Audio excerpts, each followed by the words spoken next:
வணக்கம். இது news போஸ்டின் weekend இரவு 8 மணி பிரதான செய்தி.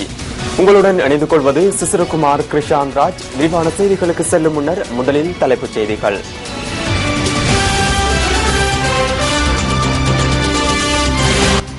முதன்முறையாக ஜனாதிபதி பிரித்தானியாவுக்கு பயணம். தமிழ் மக்களுக்கான அரசியல் தீர்வு குறித்து இந்திய வெளியுறவுத்துறை அமைச்சருடன் தமிழ் தேசிய கூட்டமைப்பு கலந்துரையாடல். முஸ்லிம் மற்றும் அழக அரசியல் பிரதிநிதிகள் அமைச்சு பதவிகளை பெற்ற போதிலும் அரசாங்கத்தின் தவறுகளை தட்டி கேட்பதற்காகவே தாம் அமைச்சு பதவிகளை பொறுப்பேற்கவில்லை என தமிழ் தேசிய கூட்டமைப்பு தெரிவிப்பு. கொழும்பு துறைமுக நகர திட்டத்தின் நிர்மாண பணிகளை சீன நிறுவனம் தற்காலிகமாக நிறுத்தியுள்ளது. ஜனாதிபதி முறைமையில் திருத்தம் மேற்கொள்வதற்கான சட்டம் மூலம் நிறைவு பெற்றுள்ளதாக பிரதமர் கருத்து. இனி விரிவான செய்திகள். பிரித்தானிய மகாராணி தலைமையில் நாளை மறுதினம் ஐக்கிய ராஜ்யத்தில் நடைபெறவுள்ள பொதுநலவாய நாடுகள் அமைப்பின் நிகழ்வு ஒன்றில் பங்கேற்பதற்காக ஜனாதிபதி மைத்ரிபால சிறிசேன இன்று நாட்டிலிருந்து புறப்பட்டு சென்றார். 7 பேர் கொண்ட குழு ஒன்றுடன் சாதாரண பயணிகள் விமானம் ஒன்றில் ஜனாதிபதி பிரித்தானியாவிற்கு புறப்பட்டு சென்றார். பொதுநலவாய நாடுகள் அமைப்பின் தலைவர் என்ற ரீதியில் புதிய அரசாங்கம் நாட்டின் ஜனநாயகம் தொடர்பில் எடுக்கும் நடவடிக்கைகள் மற்றும் பொதுநலவாய அமைப்பு நாடுகளுடனான தொடர்புகளை வலுப்படுத்துவதற்கு முன்னெடுக்கும் கொள்கைகள் தொடர்பில் ஜனாதிபதி பொதுநலவாய நாடுகள் அமைப்பிற்கு தெளிவூட்டவுள்ளார்.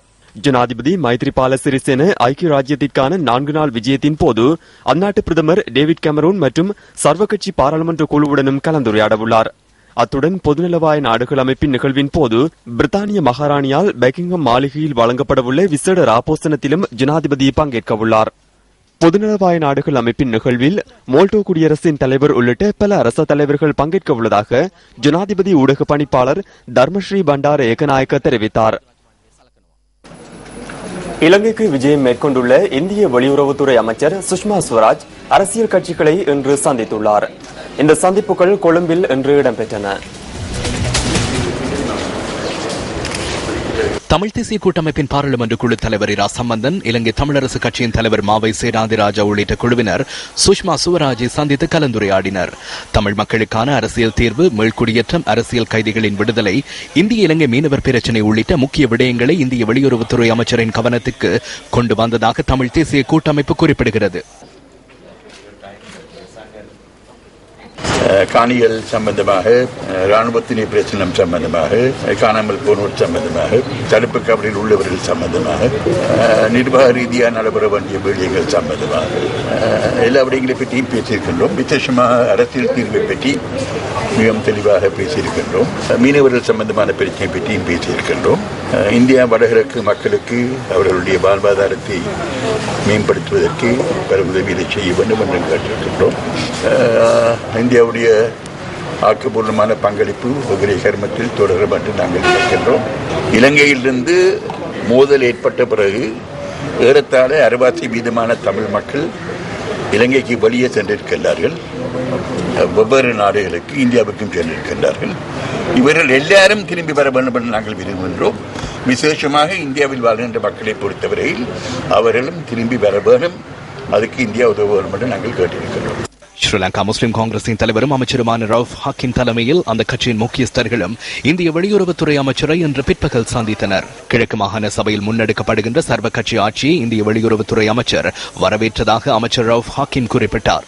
இருதரப்பு விவகாரங்கள் குறித்தும், குறிப்பாக புதிதாக உருவாகியிருக்கிற அரசாங்கத்தின் ஊடாக எதிர்பார்க்கப்படும் தீர்வுகள் குறித்தும் விரிவாக கலந்துரையாடினோம். கிழக்கு மாகாணத்தில் அனைத்து கட்சிகளையும் இணைத்து நாங்கள் ஆட்சி அமைத்திருக்கிற விவகாரம் சம்பந்தமாக தன்னுடைய பாராட்டுக்களை வந்திருக்கிற வெளிவிவகார அமைச்சர் தெரிவித்துக் கொண்டார் என்பது மாத்திரமல்ல, எதிர்காலத்திலும் தமிழ் தேசிய கூட்டமைப்போடு இணைந்து இனப்பிரச்சினை தீர்வு விவகாரத்தில் காத்திரமான பொறுப்புணர்ச்சியுடனான நடவடிக்கைகளை நாங்கள் முன்னெடுப்போம் என்பதில் அவர் நம்பிக்கை தெரிவித்தார். இதேவேளை மலையக மக்கள் எதிர்நோக்குகின்ற பிரச்சனைகள் தொடர்பிலும் இந்திய வெளியுறவுத்துறை அமைச்சர் சுஷ்மா சுவராஜின் கவனத்திற்கு கொண்டு வரப்பட்டுள்ளது. தோட்ட உட்கட்டமைப்பு வசதிகள் அமைச்சர் பழனி திகாம்பரம், ராஜாங்க அமைச்சர்களான வேலுசாமி, ராதாகிருஷ்ணன், கே வேலாயுதம், ஜனநாயக மக்கள் முன்னணியின் தலைவர் மனோ கணேசன் ஆகியோர் சுஷ்மா சுவராஜை சந்தித்து கலந்துரையாடினர். தோட்ட தொழிலாளர்கள் மிகவும் குறைந்த அபிவிருத்தி அடைந்த மக்களாக வாழ்ந்து கொண்டிருப்பதை அவர்கள் அறிவார்கள் என்று கூறியிருந்தார். கல்வி, சுகாதாரம், வேலைவாய்ப்பு, நில காணி உரிமை போன்றவை சம்பந்தமாக அவர்கள் மிகவும் குறைந்த வளம் கொண்ட மக்களாக வாழ்வது அவர்கள் தெரியும் என்று கூறியிருந்தார். ஆகவே புதிய இந்திய அரசாங்கம் புதிய இலங்கை அரசாங்கத்துடன் கொண்டிருக்கக்கூடிய அனைத்து தொடர்புகளும் கொண்டு நடத்தக்கூடிய எதிர்காலத்தில் நடத்தக்கூடிய உறவுகள் அனைத்திலையுமே இந்திய வம்சாவளி மக்களுக்கு கூடிய அளவான முன்னுரிமை தருவதாக அவர்கள் எங்களுக்கு உறுதி கூறியிருக்கின்றார். ஏற்கனவே இந்திய அரசாங்கம் மலையக பகுதிகளுக்கு 4000 வீடுகளை கொடுத்துருக்கு. அது இன்னும் ஆரம்பிக்கப்படலை. ஆனால் இப்போ அந்த வீடு திட்டத்தை நாங்கள் துரிதப்படுத்தியிருக்கின்றோம். இதை தவிர இன்னும் 20,000 வீடுகளை நாங்கள் கேட்டிருக்கின்றோம். அதையும் எங்களுக்கு நம்பிக்கை இருக்கின்றது அவர்கள் தருவார் என்று சொல்லி மலை மக்களோட பிரச்சனை சார்ந்த விஷயங்களை பேசணும். அவர்கள் ஏற்றுக்கொண்டிருக்கின்றார்கள். ஆகவே எங்களுடைய முதலாவது நோக்கம் அந்த மக்களுக்கு தனி வீடு கட்டி கொடுக்கணும்னு சொல்லி, ஆகவே இந்திய அரசாங்கத்துக்கு 20,000 வீடும் கிடைத்தால் இந்த மக்களுடைய ஓரளவு வீடு பிரச்சனை தீர்க்கக்கூடியதாக முன்னெடுக்கின்றனர். இலங்கை தொழிலாளர் காங்கிரசின் தலைவர் பாராளுமன்ற உறுப்பினர் முத்து சிவலிங்கம் உள்ளிட்ட குழுவினரும் இந்திய வெளியுறவுத்துறை அமைச்சரை இன்று பிற்பகல் சந்தித்தனர். மலையகத்தின் கல்வித்துறையில் மேற்கொள்ளப்பட வேண்டியுள்ள சில விடயங்களை சுஷ்மா சுவராஜின் கவனத்திற்கு கொண்டு வந்ததாக இலங்கை தொழிலாளர் காங்கிரசின் தலைவர் முத்து சிவலிங்கம் கூறினார். எங்களுடைய நிலப்பாடு, இலங்கையில எதிர்கால நிலப்பாடு எடுத்த அரசியல் நிலப்பாடு சொல்லியிருக்கோம். விசேஷமாக தோட்ட தொழிலாளர்கள் பொறுத்த மட்டும் தோட்டங்களில் வேலை செய்கிறது இன்னும் 10 ஆண்டுகளில் குறைஞ்சி போகலாம். அப்படி இருக்க போது எங்களுக்கு நாடு இல்லாதவங்க நாங்கள் தோட்டத்தை நம்பி இருந்துக்கிறோங்க. இப்போ கிராமங்கள் உருவாக்குறதுக்கு இந்திய அரசாங்கம் உதவணும். ஏற்கனவே 4000 வீடு கொடுத்துருக்காங்க. மேற்கொண்டு எதிர்காலத்தில் கூடுதல் வீடுகளை முழுமையாக கொடுக்க இந்திய அரசாங்கம் உதவணும்னு அவங்களுக்கு கேட்டுக்கிட்டோம். கல்வி விஷயத்தில் அக்கறை காட்ட சொல்லியிருக்கோம். இந்தியாவிலேருந்து டியூட்டர், அதாவது ஆசிரியர்கள் அனுப்ப சொல்லியிருக்கோம். ஏற்கனவே அனுப்பியிருக்காங்க தமிழ்நாட்டிலேருந்து. அவர்களுடைய காலத்தை நீடிச்சு கொடுக்க சொல்லியிருக்கிறோம். இதேவேளை பானகல உபதேச தேரருக்கும் இந்திய வெளியுறவுத்துறை அமைச்சர் சுஷ்மா சுவராஜுக்கும் இடையில் சந்திப்பு ஒன்று இடம்பெற்றது. இந்திய வெளியுறவுத்துறை அமைச்சருக்கு பானகல உபதேச தேரர் ஆசி வழங்கினார்.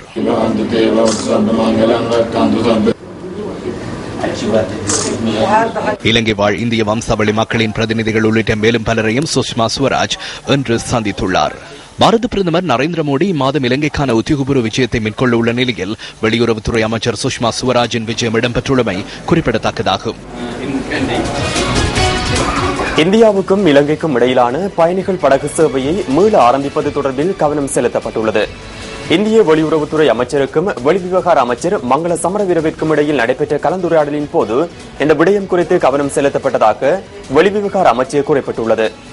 இந்தியாவின் ராமேஸ்வரத்திற்கும் இலங்கையின் தலைமன்னாருக்கும் இடையில் முன்னெடுக்கப்பட்ட பயணிகள் படகு சேவை தற்போது இடைநிறுத்தப்பட்டுள்ளது. இந்திய வெளியுறவுத்துறை அமைச்சர் சுஷ்மா சுவராஜ் பிரதமர் ரணில் விக்ரமசிங்கவையும் சந்தித்து கலந்துரையாடியுள்ளார்.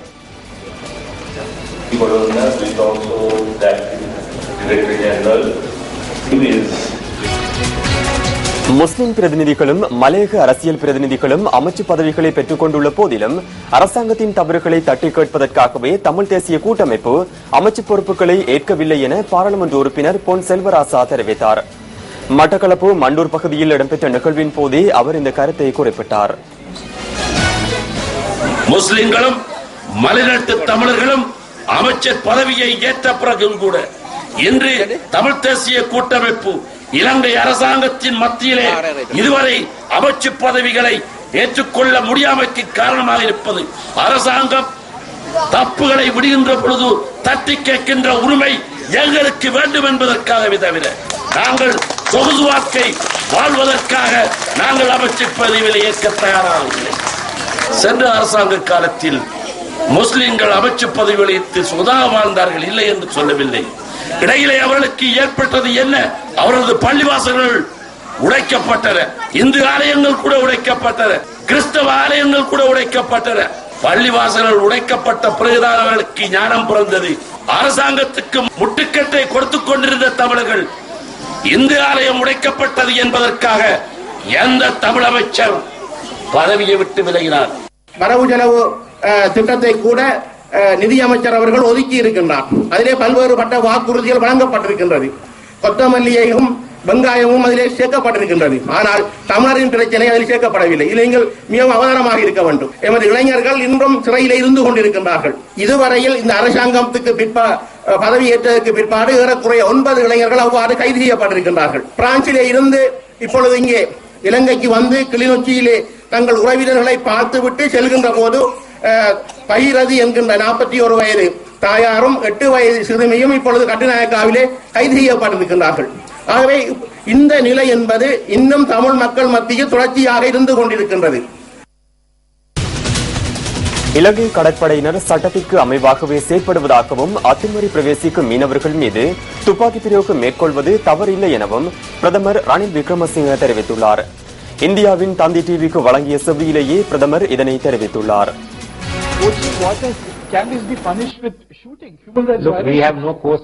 நீங்கள் ஏன் எமது கடற்பரப்பினுள் மீன்பிடியில் ஈடுபடுகின்றீர்கள்? ஏன் எமது கடற்பரப்பினுள் அத்துமீறி நுழைகின்றீர்கள்? இந்திய கடற்பரப்பினுள் இந்திய மீனவர்கள் தொழிலில் மேற்கொள்ளும் பட்சத்தில் இருதரப்பினருக்கும் எவ்வித பிரச்சனையும் இல்லை. அப்படியில்லாமல் கடற்படையினர் மனித உரிமைகளை மீறியதாக குற்றம் சுமத்தாதீர்கள். நீங்கள் எமது வடக்கு மீனவர்களின் வாழ்வாதாரத்தை பாதிக்க செய்கின்றீர்கள். யாராவது எனது வீட்டை உடைக்க முயற்சித்தால் நான் துப்பாக்கி பிரயோகம் மேற்கொள்ளலாம். அவர்கள் இறக்க நேரிடும். சட்டம் இதனை செய்வதற்கு அனுமதிக்கின்றது. மீனவர் பிரச்சினைக்கும் அது பொருந்தும். நான் மிக தெளிவாக ஒரு கருத்தினை கூறுகின்றேன். இது எமது நாட்டு கடற்பகுதி. அங்கு யாழ் மீனவர்கள் மீன்பிடியில் ஈடுபடுவதற்கு அனுமதிக்கப்படுவார்கள். தற்போது அவர்களையும் மீன்பிடியில் இருந்து நிறுத்திவிட்டோம். ஏனெனில் இந்திய மீனவர்கள் உள்நுழைகின்றார்கள். அவர்கள் ஒரு ஒப்பந்தத்தை செய்ய தயாராக இருந்தால் நாமும் நியாயமான ஒரு ஒப்பந்தத்தை செய்யலாம். எனினும் வடபகுதி மீனவர்களின் வருமானத்தை பாதிப்பதாக அந்த ஒப்பந்தம் அமையக்கூடாது. இந்திய மீனவர்கள் தொடர்பான பிரதமர் ரணில் விக்ரமசிங்கவின் கூற்றுக்கு இந்திய பாரதிய ஜனதா கட்சியின் தலைவர் சுப்பிரமணியம் சுவாமி பதிலளித்துள்ளார். बिल्कुल वो साफ कर रहे हैं कि हम इस पर अपना राष्ट्रीय हित पर कोई இந்த பிரச்சினை தொடர்பில் ஒரு உடன்பாட்டிற்கு வரப்போவதில்லை என்பது தெளிவாக புலப்படுகின்றது. நாங்கள் சரியாக விளங்கிக் கொள்ள வேண்டும். நாம் நமது நாட்டின் வருமானத்திற்காக செயற்பட வேண்டும். நமது மக்கள் இலங்கை கடற்பரப்பினுள் நுழைந்து மீன்பிடியில் ஈடுபடுவது அந்த நாட்டு மீனவர்களின் வாழ்வாதாரத்தினை பாதிக்கும் ஒரு விடயமாகும்.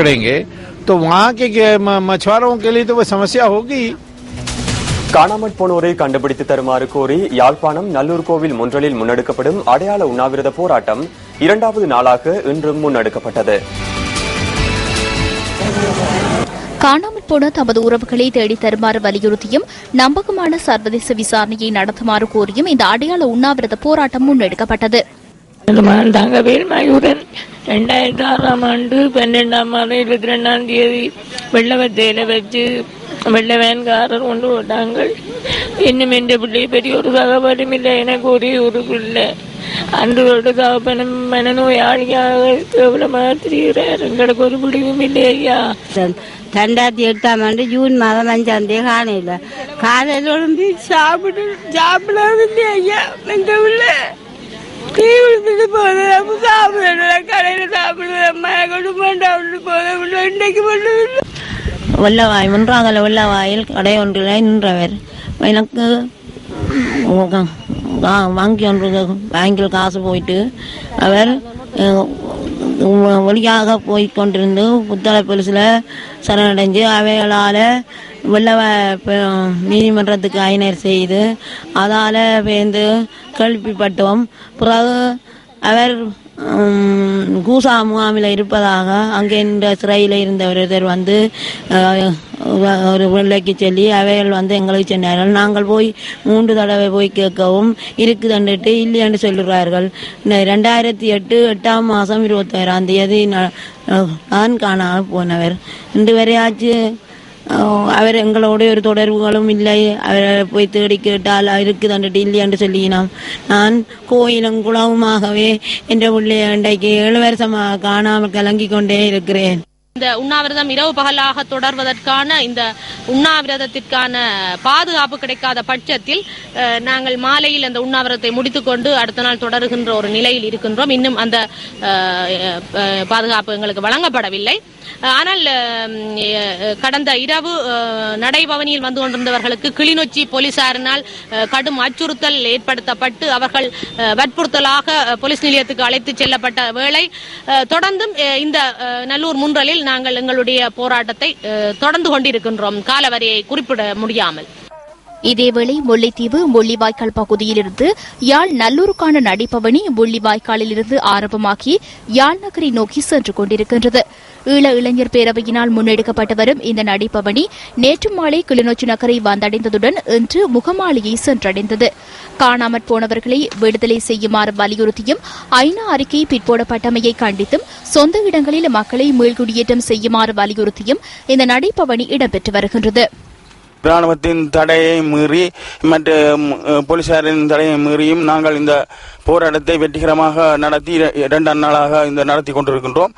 ஆனால் நேற்று நாங்கள் இரவு ஒரு வீட்டில் தங்கியிருந்த வேளையிலும் இரவு 11 மணி அளவில் என்னோடு கூட வந்த உறுப்பினர்கள் மீதும் 1 மணித்தியால அளவில் எம்மை விசாரணை செய்யப்பட்டு நாங்கள் அந்த வீட்டிலே சரியான தூக்கம் இம்மையாலும் இன்றைக்கு தொடர்ந்து நாங்கள் விடிய அதிகாலை 6 மணியிலிருந்து இப்போது பின்னேரம் 4 மணிக்கான நாங்கள் இந்த பயணத்தை நடத்தி கொண்டிருக்கின்றோம்.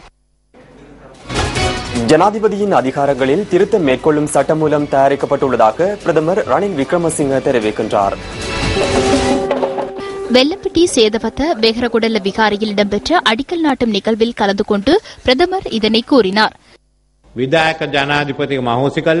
நிறைவேற்று அதிகாரம் கொண்ட ஜனாதிபதி முறைமையை ரத்து செய்து பாராளுமன்றத்திற்கு பொறுப்பு கோரும் ஜனாதிபதி முறைமையை ஏற்படுத்துவதற்காக தயாரிக்கப்பட்ட 19வது திருத்த சட்டமூலத்தை நேற்று நான் கட்சித் தலைவர்களிடம் வழங்கியுள்ளேன். புதன்கிழமை தேசிய நிறைவேற்று பேரவையிலும் நாம் இதுகுறித்து கலந்தாலோசிக்க உள்ளோம். அடுத்த பாராளுமன்றத்திற்கு பின்னர் ஜனாதிபதி பிரதமரின் ஆலோசனைக்கு அமையவே செயற்படுவார். எனினும் ஜனாதிபதிக்கு புதிய பொறுப்புகள் வழங்கப்பட உள்ளன. நாட்டில் நல்லாட்சியை ஏற்படுத்தவும் நாட்டின் சுயாதீன ஆணைக்குழுக்கள் குறித்து கவனம் செலுத்தவும் முறையாக தேர்தல் நடத்தவும் பொறுப்பு வழங்கப்பட்டுள்ளது. இதுவரை காலமும் பாராளுமன்றம், நிறைவேற்று அதிகாரம், நீதிமன்றம் ஆகிய 3 பிரிவுகளும் இருந்தன. நல்லாட்சி என்ற 4வது பிரிவையும் நாம் உருவாக்கியுள்ளோம். அதேபோன்று ஜனாதிபதி மைத்ரிபால சிறிசேன மக்களின் வாக்குகளாலேயே தெரிவு செய்யப்பட்டார். ஆகவே அவருக்கு விசேட பாதுகாப்பும் சில பிரிவுகளில் நிறைவேற்று அதிகாரத்தை செயற்படுத்துவதற்கான வாய்ப்பையும் உறுதிப்படுத்தியுள்ளோம். தொகுதி வாரியான தேர்வு முறையில் முஸ்லிம்களுக்கு பாதக நிலை காணப்படுவதாக பாராளுமன்ற உறுப்பினர் MLAM ஹிஸ்புல்லா தெரிவித்தார். காத்தான்குடி பாலமுனை பகுதியில் இடம்பெற்ற நிகழ்வின் போதே அவர் இந்த கருத்தை வெளியிட்டார். அதிமேதக ஜனாதிபதி மைத்திரிபால சிறிசேன அவர்கள் எந்த தாமதமும் இல்லாமல் எந்த தங்கு தடையும் இன்றி அத்தனை வேலைகளும் இடம்பெற வேண்டும் என்று சொல்லியிருக்கின்றார்கள். உங்களுக்கு தெரியும், இன்று நாங்கள் நடத்தி கொண்டிருக்கின்ற தேர்தல் முறையை கூட அரசாங்கம் மாற்றுகிறது.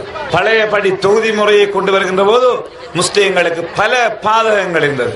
அவற்றை நாங்கள் ஜனாதிபதியோடு நான் தனிப்பட்ட முறையிலே நேற்று முன்தினம் அவருடைய சந்தித்து நீண்ட நேரம் நாங்கள் ஜனாதிபதியோடு பேசினோம். ஒரே நாளில் மின்சார இணைப்பை வழங்கும் துரக்கட மின்திட்ட முறை தற்போது நடைமுறைப்படுத்தப்பட்டுள்ளது. ஆனமடுவ, திவுள்விவ மற்றும் இகல உஸ்விவ பிரதேசங்களில் இந்த திட்டத்தின் ஆரம்பகட்ட நடவடிக்கைகள் நேற்று நடைபெற்றன. ஏப்ரல் மாத இறுதிக்குள் 10,000 குடும்பங்களுக்கு மின் இணைப்பை பெற்றுக் கொடுப்பது இந்த திட்டத்தின் நோக்கமாகும்.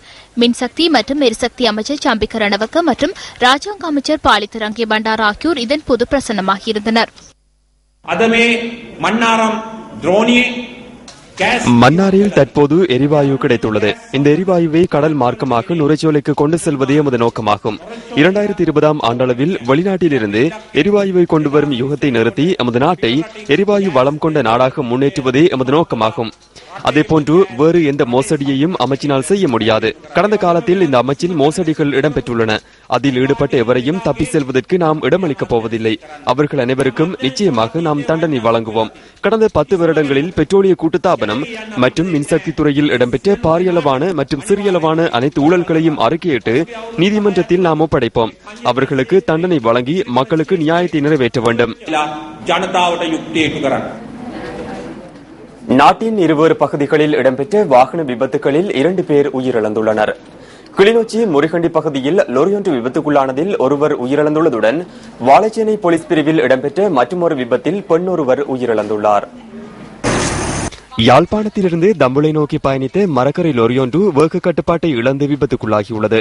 இந்த சம்பவத்தில் ஒருவர் உயிரிழந்ததுடன் 5 காயமடைந்துள்ளனர். காயமடைந்தவர்கள் சிகிச்சைக்காக கிளிநொச்சி வைத்தியசாலையில் அனுமதிக்கப்பட்டனர். இதேவேளை கிளிநொச்சி A9 வீதியின் முறிகண்டி பகுதியில் தனியார் பஸ்ஸின் மீது லொரியொன்று மோதியதில் 5 காயமடைந்துள்ளனர். முறிகண்டி பரந்தன் இடையிலான குறுந்தூர சேவையில் ஈடுபட்டிருந்த தனியார் பஸ்ஸின் பின்புறமாக லொரியொன்று மோதியுள்ளதாக எமது பிராந்திய செய்தியாளர் குறிப்பிடுகின்றார். விபத்தில் பஸ்ஸின் சாரதி, நடத்துனர் உட்பட 5 காயமடைந்ததுடன் அவர்கள் கிளிநொச்சி வைத்தியசாலையில் அனுமதிக்கப்பட்டனர். வாழைச்சேனை போலீஸ் பிரிவின் மட்டக்களப்பு பொலனறுவை வீதியின் வாகனேரி பகுதியில் காரொன்று விபத்துக்குள்ளானதில் பெண்ணொருவர் உயிரிழந்துள்ளதுடன் மேலும் ஒருவர் காயமடைந்துள்ளார். வேக கட்டுப்பாட்டை இழந்த கார் வீதியின் வளைவுடன் கூடிய பகுதியில் வீதியை விட்டு விலகி விபத்துக்குள்ளானதாக போலீஸ் ஊடக பிரிவு குறிப்பிடுகின்றது. விபத்தில் காரின் சாரதியும் அதில் பயணித்த பெண்ணொருவரும் காயங்களுடன் வாழைச்சேனை வைத்தியசாலையில் அனுமதிக்கப்பட்டு மேலதிக சிகிச்சைகளுக்காக மட்டக்களப்பு வைத்தியசாலைக்கு மாற்றப்பட்ட போது பெண் உயிரிழந்துள்ளார். நீங்கள் இணைந்து கொண்டிருப்பது நியூஸ் ஃபர்ஸ்டின் வீக்கெண்ட் இரவு 8 மணி பிரதான செய்தியுடன். இனி மேலும் சில உள்நாட்டு செய்திகள். முல்லைத்தீவு விசுவமடு வள்ளுவர்புரம் பகுதியில் கிணற்றில் தவறி விழுந்து சிறுவன் ஒருவன் உயிரிழந்துள்ளான். வள்ளுவர்புரம் பகுதியைச் சேர்ந்த 5 வயதான சிறுவன் ஒருவனே கிணற்றில் விழுந்து உயிரிழந்துள்ளதாக போலீசார் தெரிவிக்கின்றனர். வீட்டுக்கு அருகில் விளையாடிக் கொண்டிருந்த போது இன்று காலை குறித்த சிறுவன் கிணற்றில் தவறி விழுந்துள்ளதாக விசாரணைகளில் தெரிய வந்துள்ளது. சட்ட மருத்துவ பரிசோதனைகளுக்காக சடலம் கிளிநொச்சி மாவட்ட வைத்தியசாலைக்கு கொண்டு செல்லப்பட்டுள்ளதாக போலீசார் குறிப்பிட்டனர். புதுக்குடியிருப்பு போலீசார் சம்பவம் தொடர்பில் மேலதிக விசாரணைகளை ஆரம்பித்துள்ளனர். அண்மை காலமாக பெற்றோர்களின் கவனமின்மையால் பல்வேறு சந்தர்ப்பங்களில் குழந்தைகள் உயிரிழந்த சம்பவங்கள் பதிவாகியிருந்தன. மட்டக்களப்பு ஏறாவூர் ஐயங்கேணி பகுதியில் 18 மாத குழந்தை தண்ணீர் வாளிக்குள் வீழ்ந்து உயிரிழந்தது. முல்லைத்தீவு மல்லாவி 4ஆம் யூனிட் பகுதியில் 10 மாதங்கள் நிரம்பிய குழந்தையொன்று சிறிய கல்லொன்றை விழுங்கி உயிரிழந்தது. நிந்தவூர் 8ஆம் பிரிவைச் சேர்ந்த 1 வயதும் 8 மாதங்களும் நிரம்பிய குழந்தை வீட்டு முன்றலில் தேங்கியிருந்த நீரில் தவறுதலாக வீழ்ந்து உயிரிழந்தது. கிளிநொச்சி வண்ணாங்கேணி வடக்கு பகுதியில் தமது வீட்டிற்கு அருகேயுள்ள குளத்திற்கு அருகில் விளையாடிக் கொண்டிருந்த சிறுவர்கள் நீரில் மூழ்கி உயிரிழந்தனர். தலவாக்கலை மட்டக்கலை தோட்டத்தைச் சேர்ந்த சிறுவன் தனது வீட்டிற்கு அருகிலுள்ள கிணற்றில் வீழ்ந்து உயிரிழந்தான். பெற்றோரின் அவதானத்திற்கு.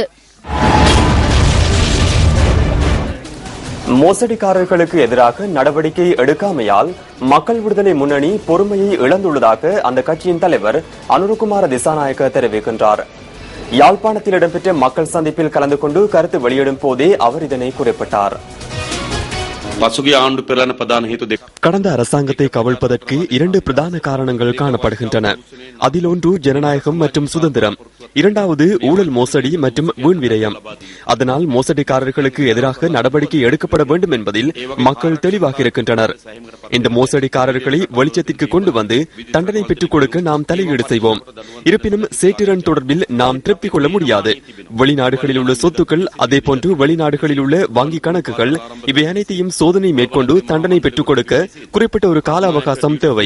இருப்பினும் நமக்கு தெரியும் தூரத்தில் இருக்கும் விடயங்களை எடுத்துக்கொண்டால் விமானம் ஒன்றை எவ்வாறு கொள்வனவு செய்தனர், விமான பயிற்சி பட்டறை எவ்வாறு ஆரம்பிக்கப்பட்டது, கொழும்பு நகரின் மாளிகை எவ்வாறு நிர்மாணிக்கப்பட்டது, கட்டுநாயக்கவில் உள்ள டியூட்டி ஃப்ரீ கடையை டியூட்டி ஃப்ரீ கைப்பற்றியது எவ்வாறு. நமது கண்களுக்கு தெரியும் தூரத்தில் ஊழல் மோசடிகள் காணப்படுகின்றன. அதனை ஒருபோதும் தாமதிக்க கூடாது. இவ்வாறு மோசடிக்காரர்களுக்கு தண்டனை பெற்றுக் கொடுக்காவிட்டால் நிச்சயமாக அரசாங்கத்தின் முக்கியஸ்தர்கள் அவர்களை பாதுகாப்பதாகவே அமையும். இது தொடர்பில் நாம் அவதானித்துக் கொண்டிருக்கின்றோம். இன்னும் 3 வாரத்திற்குள் இவ்வாறான நபர்களை வெளிக்கொணர முடியாவிட்டால் அரசாங்கம் அது தொடர்பில் அக்கறை காட்டவில்லை என்றே எண்ண தோன்றும். யாழ் மத்திய கல்லூரிக்கு எதிரான 109வது வடக்கின் பெருஞ்சமரில் யாழ்ப்பாணம் சென்ட் ஜோன்ஸ் அணி 85 ஓட்டங்களால் வெற்றியீட்டியது. சென்ட் ஜோன்ஸ் அணி நிர்ணயித்த 273 ஓட்டங்களை நோக்கி பதிலளித்து ஆடிய யாழ் மத்திய கல்லூரி அணி 188 ஓட்டங்களுக்கு சகல விக்கெட்டுகளையும் இழந்தது. யாழ் மத்திய கல்லூரி மைதானத்தில் நடைபெற்ற இந்த போட்டியில் முதல் இன்னிங்ஸில் சென்ட் ஜான்ஸ் அணி 300 ஓட்டங்களையும் யாழ் மத்திய கல்லூரி அணி 164 ஓட்டங்களையும் பெற்றன. 136 ஓட்டங்கள் முன்னிலையுடன் தனது 2ஆம் இன்னிங்ஸை ஆரம்பித்த சென்ட் ஜான்ஸ் அணி 3ஆம் நாளான இன்று 7 விக்கெட் இழப்புக்கு 136 ஓட்டங்களை பெற்று ஆட்டத்தை நிறுத்தியது. அணி சார்பாக ஜே கிசாந்துஜன் ஆட்டமிழக்காமல் 29 ஓட்டங்களை பெற்றார். எஸ் கௌதமன், எஸ் மதுஷன் ஆகியோர் தலா 2 விக்கெட்டுகளை வீழ்த்தினர். வெற்றிலக்கான 273 ஓட்டங்களை நோக்கி 2ஆம் இன்னிங்ஸில் பதிலளித்தாடிய யாழ் மத்திய கல்லூரி அணியால் 188 ஓட்டங்களையே பெற முடிந்தது. எஸ் திரேஷன் ஆட்டமிழக்காமல் 72 ஓட்டங்களையும், எஸ் கார்த்திபன் 35 ஓட்டங்களையும் பெற்றனர். பந்துவீச்சில் கே கபில்ராஜ் 4 விக்கெட்டுகளையும், ஜே கிசாந்துஜன் 2 விக்கெட்டுகளையும் கைப்பற்றினர். போட்டியின் சிறப்பாட்டக்காரர் மற்றும் சிறந்த துடுப்பாட்டக்காரர் ஆகிய விருதுகளை சென்ட் ஜான்ஸ் அணியின் செபமாலை பிள்ளை ஜேனி பிளமிங் தட்டிக் கொண்டார். சிறந்த பந்து வீச்சாளர் விருது சென்ட் ஜான்ஸ் அணியின் ஜே கிசாந்துஜனுக்கு கிட்டியது. சிறந்த களத்தடுப்பாளராக யாழ் மத்திய கல்லூரியின் எஸ் கௌதமன் தெரிவானார். சிறந்த சகலதுறை வீரர் விருது யாழ் மத்திய கல்லூரியின் எஸ் திரேசனுக்கு வழங்கப்பட்டது. சிறந்த விக்கெட் காப்பாளருக்கான விருதை சென்ட் ஜான்ஸ் அணியின் எஸ் கபில்ராஜ் தன்வசப்படுத்தினார். இந்த வருஷம் 100 அடிச்சா எனக்கு சந்தோஷமா தான் இருக்கு. அதே போல இது 10 வருஷத்துக்கு அடிக்காதால இது மிகவும் சந்தோஷமா இருக்கு. அதே போல இந்த 100 அடிச்சது இந்த டீமுக்கு வெற்றி அளிச்சது இன்னும் சந்தோஷமா இருக்கு. எனக்கு பெஸ்ட் பவுலர் அவார்ட் கிடைச்சிருக்கு. நான் ரொம்ப சந்தோஷப்படுறேன். இது 25 வருஷத்துக்கு பிறகு கிடைச்ச ஒரு வெற்றி. இந்த டீம்ல இருந்ததை நினைச்சு நான் சந்தோஷப்படுறேன்.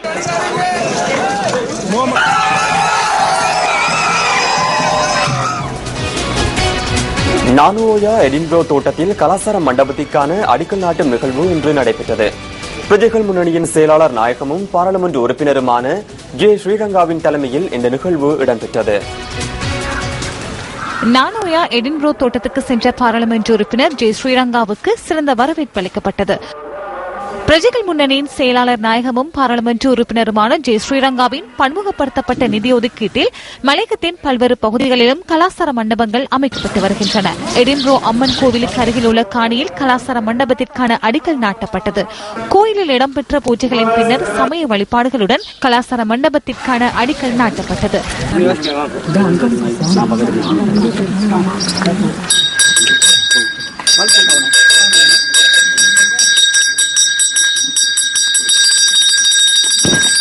இந்த நிகழ்வில் பிரதேசத்தின் முக்கிய உறுப்பினர்கள் உட்பட அந்த பகுதி மக்களும் கலந்து கொண்டனர்.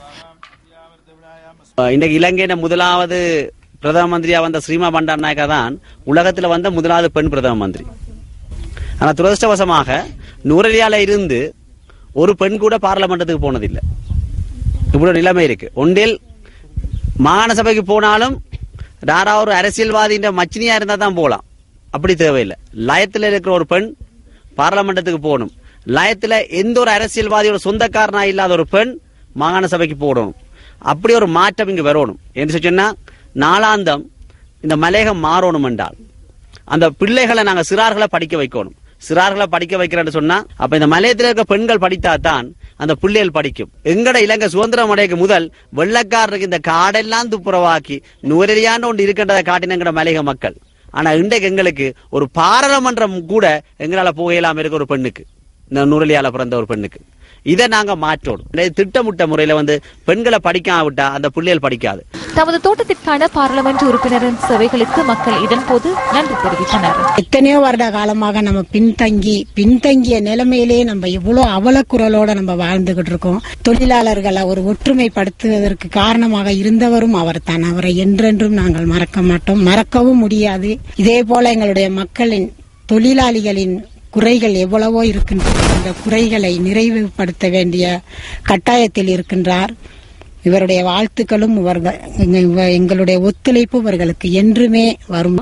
ஆனா இவ்வளவு உண்மையாக சொல்ல எடுத்துக்க போனா எங்க தோட்டத்துக்கு அடிக்கல் நாட்டுறது மட்டும் இல்லாது மலையகத்துக்குன்னு இந்த மாதிரி ஒரு உதவி செய்யறது எங்க ஸ்ரீரங்கா சாரா தான் இருக்கணும்.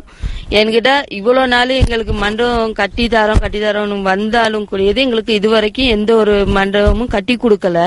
ஆனா இதே போல இன்னும் நிறைய எங்களுக்கு இந்த மலையகத்துக்கு செஞ்சு கொடுக்கணும்னு சொல்லி அதையும் நாங்க மக்கள் சார்பாக நாங்க கேட்டுக்கொள்கிறோம். கொழும்பு துறைமுக நகர திட்டம் என அழைக்கப்படும் போர்ட் சிட்டி திட்டத்தை உடனடியாக அமலுக்கு வரும் வகையில் தற்காலிகமாக நிறுத்துவதற்கு சீன நிறுவனம் தீர்மானித்துள்ளது.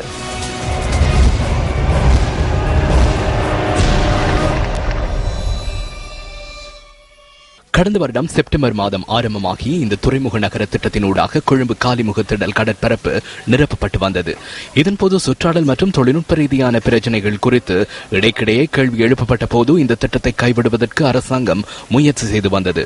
சில தினங்களுக்கு முன்னர் இந்த திட்டத்தை நிறுத்துவதாக அமைச்சரவை தீர்மானித்திருந்த போதிலும் துறைமுக நகர நிர்மாண பணிகள் முன்னெடுக்கப்பட்டதை அவதானிக்கக்கூடியதாக இருந்தது. இன்றைய தினம் இது குறித்து நாம் அவதானித்த போது நிர்மாண பணிகள் நிறுத்தப்பட்டிருந்ததை அவதானிக்க முடிந்தது. இதுகுறித்து சைனா கம்யூனிகேஷன் கன்ஸ்ட்ரக்ஷன் நிறுவனத்தின் முகாமைத்துவ பணிப்பாளரிடம் துறைமுக நகர் திட்டம் குறித்து நாம் வினவினோம்.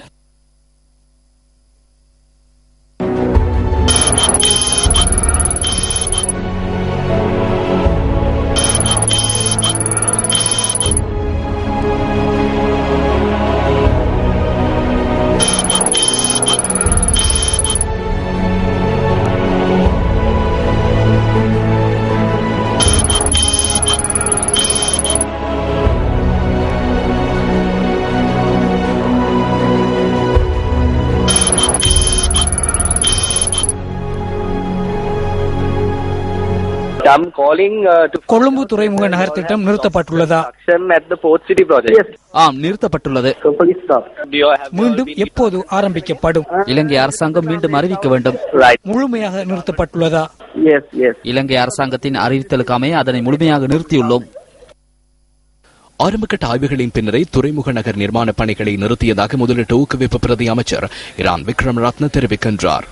அஜித் தி கோஸ்டா කියන මධ්‍යම පරිසර கொழும்பு துறைமுக நிர்மாண பணிகள் குறித்து சுற்றாடல் பிரச்சனைகள் காணப்படுவதாகவும் அதற்கான அனுமதி இல்லை என்றும் சட்டத்திட்டங்கள் குறித்து சிக்கல் காணப்படுவதாகவும் மத்திய சுற்றாடல் அதிகார சபையின் தலைவர் அஜித் டிகோஸ்தா குறிப்பிட்டார். நிர்மாண பணிகளை தற்காலிகமாக இடைநிறுத்துமாறு அவர்கள் கோரிக்கை விடுத்தனர். அதன் அடிப்படையில் தான் அமைச்சரவை இந்த தீர்மானத்தை எடுத்தது. திட்டங்கள் முன்வைக்கப்படும் போது பொருளாதார விடயங்களுக்கு அப்பால் சுற்றாடல், சமூக பாதிப்புகள் மற்றும் தொழில்நுட்ப ரீதியிலான பிரச்சனைகள் குறித்தும் ஆராயப்பட வேண்டும். எனவே தற்காலிகமாக இந்த திட்டத்தை இடைநிறுத்தி திட்டம் குறித்து முழுமையாக ஆராய்ந்து தீர்மானம் எடுக்கப்படும். துறைமுக திட்ட நிர்மாண பணிகள் தற்காலிகமாக நிறுத்தப்பட்டமைக்கும் இந்திய பிரதமரின் இலங்கை விஜயத்துக்கும் எவ்வித தொடர்புகளும் இல்லை என முதலீட்டு ஊக்குவிப்பு அமைச்சர் குறிப்பிட்டார். துறைமுக நிர்மாண பணிகளை நிறுத்துகின்ற சந்தர்ப்பத்தில் மோடி வருவார் என்பதை நாங்கள் அறிந்திருக்கவில்லை. அதனுடன் எந்த ஒரு தொடர்பும் இல்லை. சீன முதலீடு மற்றும் இந்திய முதலீடு குறித்து நாங்கள் அதிக கவனம் செலுத்துவதில்லை. எந்த ஒரு நாட்டில் முதலீடு செய்தாலும் அது பயனுள்ளதாக அமைய வேண்டும். இந்த நாட்டின் சட்டத்திட்டங்களுக்கு அமைவாக அமைய வேண்டும். கடந்த அரசாங்கத்தினால் மேற்கொள்ளப்பட்ட சில அபிவிருத்தி திட்டங்களில் ஊழல் இடம்பெற்றிருக்கின்றன. துறைமுக நகர் தொடர்பில் தேவையான அனுமதிகள் பெற்றுக் கொள்ளப்படவில்லை. எந்த நாடு முதலீடு செய்கின்றது என்பது நமக்கு முக்கியமல்ல. அமெரிக்க அரசாங்கம் முதலீடு செய்திருந்தாலும் நமது அரசாங்கம் அந்த தீர்மானத்தை எடுக்கும். අපේ ආණ්ඩුව ඒ තීරණයමයි ගන්නේ. ඒකේ විනිවිදභාවයක් නැත්තම්. இத்துடன் நியூஸ் போஸ்டின் இரவு 8 மணி பிரதான செய்தி நிறைவு பெறுகின்றது. வணக்கம்.